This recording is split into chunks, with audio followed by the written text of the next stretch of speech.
हमने experiment of melting में, या हम कहें कि जब हमने सॉलिड को लिक्विड में कन्वर्ट किया, जब हमने आइस को वाटर में कन्वर्ट किया, तब हमने एक और चीज़ नोटिस की, वो ये कि जो टेम्परेचर था सिस्टम का वो चेंज नहीं हुआ। यानी कि कब चेंज नहीं हुआ? जब मेल्टिंग पॉइंट रीच कर गया। और कब तक चेंज नहीं हुआ? जब तक कि वो पूरी आइस वाटर में कन्वर्ट ना हो गई हो। मीन्स मेल्टिंग पॉइंट से लेकर जब तक पूरी आइस मेल्ट ना हो गई हो तब तक उस पूरे सिस्टम का टेम्परेचर चेंज नहीं हुआ। ऐसा क्यों हुआ? ऐसा इसलिए हुआ क्योंकि जो हीट एनर्जी हम सप्लाई कर रहे थे उस पूरे सिस्टम को, या हम कहें उस आइस को जो हम हीट एनर्जी सप्लाई कर रहे थे, वो हीट एनर्जी यूज़ हो गई स्टेट कन्वर्जन में। यानी कि स्टेट कन्वर्जन यानी कि सॉलिड से लिक्विड में कन्वर्ट करने के लिए वो सारी हीट एनर्जी वहाँ पे यूज़ हो गई, जिसकी वजह से हमारे सिस्टम का जो टेम्परेचर है वो बढ़ा ही नहीं, क्योंकि वो सारी एनर्जी यूज़ हो रही थी सॉलिड स्टेट को लिक्विड स्टेट में कन्वर्ट करने के लिए, यानी कि आइस को वाटर में कन्वर्ट करने के लिए।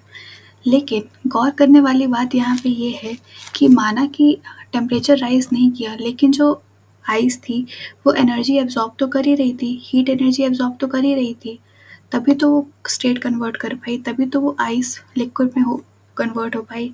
तो हीट एनर्जी तो वो एब्जॉर्ब कर ही रही थी, लेकिन वो सिस्टम में शो नहीं हुआ। यानी कि जो हमारा पूरा सेटअप था उसका टेम्परेचर बढ़ा ही नहीं, उसमें कोई राइज इन टेम्परेचर हुआ ही नहीं।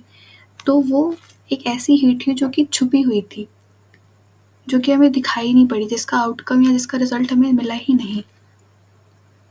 तो छुपी हुई हीट हम इसको क्यों कहते हैं? इसको इसलिए क्योंकि हीट एब्जॉर्ब तो की गई आइस के द्वारा, लेकिन उसका रिजल्ट कुछ हमें दिखा नहीं, क्योंकि रिजल्ट हमें कैसे दिखता? टेम्परेचर राइज होता, हीट लेते हैं तो टेम्परेचर बढ़ता है, बट टेम्परेचर तो बढ़ा नहीं, लेकिन हीट अब्जॉर्ब की गई, इसलिए हम इसको कहते हैं हिडन हीट। और इसको हम केमिस्ट्री के लैंग्वेज में हम इसको कहते हैं लेटेंट हीट। लेटेंट का मतलब होता है हिडन, तो हीट हिडन थी इसके लिए हम इसको कहते हैं, ऐसी हीट को हम कहते हैं latent heat. Amount of latent heat यानी कि लेटेंट हीट का उतना अमाउंट जो कि रिक्वायर होता है चेंज करने के लिए 1 gram of solid into liquid at atmospheric pressure at its melting point. यानी कि 1 किलोग्राम ऑफ सॉलिड को कन्वर्ट करने के लिए लिक्विड में जितनी amount of latent heat use होती है, या जितनी amount of heat energy use होती है एटमॉस्फेरिक प्रेशर में, उसको हम कहते हैं latent heat of fusion. So I repeat that amount of heat energy that is required to change 1 kilogram of solid into liquid, yeah, in another terms 1 kilogram of ice into water at atmospheric pressure is known as latent heat of fusion।